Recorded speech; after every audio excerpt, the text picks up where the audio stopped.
Ko'ryapmizki, aslida favorit deb qaralgan terma jamoalar guruhdan chiqa olmasligi yoki uzoqqa bora olmasligi holatlari ko'p kuzatiladi. Lekin umuman mensilmagan terma jamoalar kamida yarim finalgacha borishlari mumkin. Bu safar ham shunday bo'lishi ehtimoli katta, chunki Yaponiya bunga tayyor.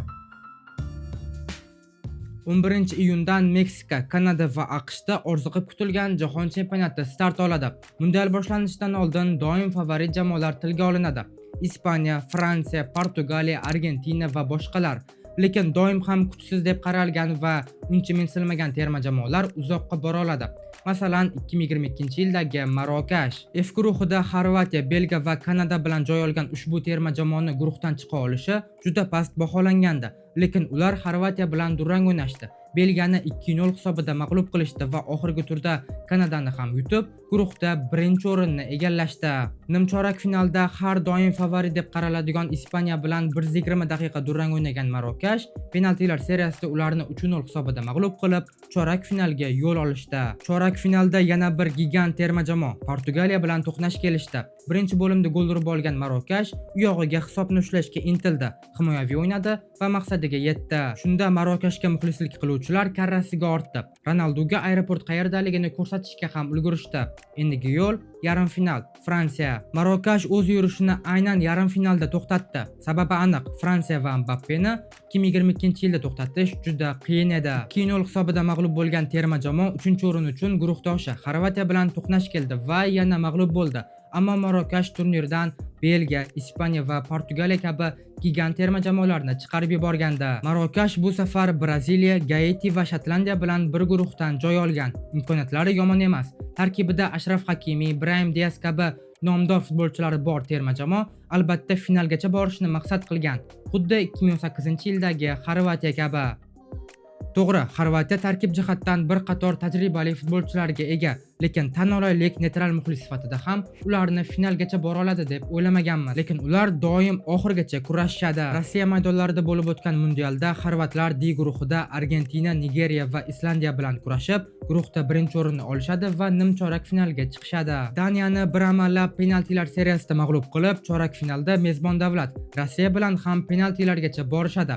Yarim omad va yarim tajriba bilan yarim finalga yetib kelgan xorvatlarni jiddiy raqib Angliya qarshi oladi. Mandjukichning 109-daqiqadagi goli evaziga Xorvatiya yarim finalda g'alaba qozonib, finalga chiqishadi. Finalda ularni Fransiya va Mbappe kutib turgandi. Natija hammamizga tushunarli. 4-2 Fransiya foydasiga. 8 yil oldingi Xorvatiya tarkibidan hozir juda ko'p o'zgarishlar bo'lgan, lekin jamoa sardori Luka Modric va murabbiy Zlatko Dalic joyida. Bu yil ham Xorvatiyaga uncha e'tibor berilmayapti, xuddi oldingilaridek, lekin tajriba ko'p narsani hal qilib qo'yishi mumkin. Ana endi sekin Osiyo tomonga o'tamiz. Janubiy Koreya jahon chempionatida yarim finalgacha borgan desam, ko'pchilik ishonmasligi mumkin, lekin bu rost. 2002-yildagi mundial Janubiy Koreya va Yaponiyada bo'lib o'tgan. Guruhda Polsha va Portugaliyani yutib, AQSh bilan durang o'ynagan koreyaliklar birinchi o'rin bilan nimchorak finalga yo'l olishadi. Aslida kutilmagan natijani guruhdayoq qilib bo'lgan koreyaliklar Italiyani ekstra taymda 2-1 hisobida mag'lub qilib, chorak finalga chiqishadi. Aslida Italiya bilan o'yinda hakamning ko'plab qarorlari xato bo'lgan va bu keyinchalik ham muhokamalarga sabab bo'lgandi. Lekin bunga Koreya aybdor emas. Ular Ispaniya bilan o'ynashi kerak. Shu ma'lumotlarni yig'ish jarayonida bir narsani tushundimki, Ispaniya penaltilar seriyasida juda omadsiz terma jamoa ekan. 2022-yilda ham, 2018-yilda ham va mana 2002-yilda ham ular penaltilar seriyasida yurishini to'xtatadi. Aslida Ispaniyani mag'lub qilganlar kuchli terma jamoalar emasdi. Penaltilarda omadi kelgan Koreya o'z yurishini Germaniyaga 1-0 hisobida mag'lub bo'lish bilan yakunlashadi.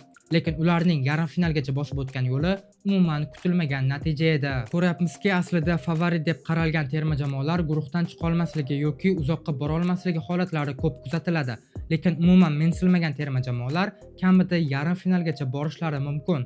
Bu safar ham shunday bo'lishi ehtimoli katta, chunki Yaponiya bunga tayyor. Yaponiya yaqinda Angliyani o'rtoqlik uchrashuvida mag'lub qildi. Aslida mundialda ham yomon qatnashmaydi. Masalan, oldingi safar Ispaniya va Germaniya bilan bir guruhdan joy olgan terma jamoa ikkalasini ham mag'lub qildi va guruhda birinchi o'rinni egalladi.